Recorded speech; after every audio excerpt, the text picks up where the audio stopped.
Hello, good day sa inyo mga sisi. Naboboring ako sa baba, inaantok ako kasi wala nang order. Kanina pa ako nakaupo. And inakyat ko na yung RTS ko. Bali mga RTS yan. Yan yung mga items na binalik ng buyer. Ni-return dito sa store namin. Yung mga hindi dineliver, hindi nila mahanap yung address, yung mga ayaw nila tanggapin. Return to seller. Ayan. So, balik na lang muna natin siya kaysa antukin ako sa baba. Inaantok ako sa baba mga sis. Ayusin ko lang to para may magawa tayo. Naboboard na din ako. Kanina pa ako inaantok mga sisi. Tinitiis ko lang. Ayan yung mga RTS. Mga binalik dito sa amin. Actually, na sila, yung naka-by room na sila. Every day kasi, may mga naka-assign sa aming nag-RTS. Mga binabay room nila yung mga damit na binalik, yung mga sinole. Every room. Para pag iakit na lang, diba? Kukunin na lang ng mga naka-assign na tao dun sa kanya-kanyang room. So, hindi na sila mahirapan magbalik. Ayan lang yung ayusin natin. Buti, konti lang, hindi siya sobrang dami.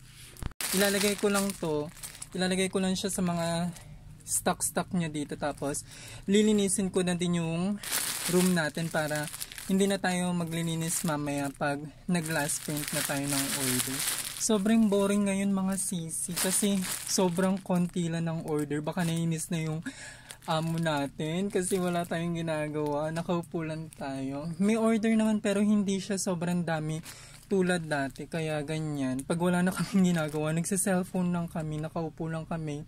Halos lahat, konti lang yung order sa lahat ng account nila dito. Kaya baka mainit ang ulo ng amo nyo.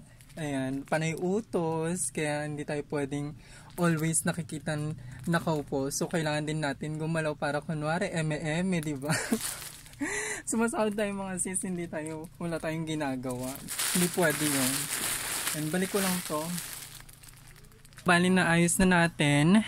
Nalagay na natin yung mga na RTS dito ngayong araw. So maayos naman yung room natin. Hindi naman siya masyadong magulo. Kasi wala pang kumukuha mga sisi, kaya hindi pa nagugulo. Pero tignan na lang natin mamaya pag akyat natin. Ayusin na lang natin kung may kalat pa. So ayan na, malinis na siya, 'di ba? Bongga. Pinabalik sa amin dito mga parcel ha, yung mga RTS na parcel. Nire-return dito sa amin. Kaya alam na alam yan ng mga nagtitinda via online. Yung may mga shop, mga online shop, alam nila yan. Nakakapanghinayang pag may mga RTS silang binabalik kasi sayang yung delivery fee. Minsan nagbabayad ata sila ng mga fee tsaka charge, 'di ba? Pag hindi kinukuha yung mga items, kaya kayo mga sis, if ever na may order kayo, i-receive nyo siya kasi sayang dun sa seller, matcha-charge sila tapos mababawasan ata sila ng pera dun sa account. Yun yung alam ko.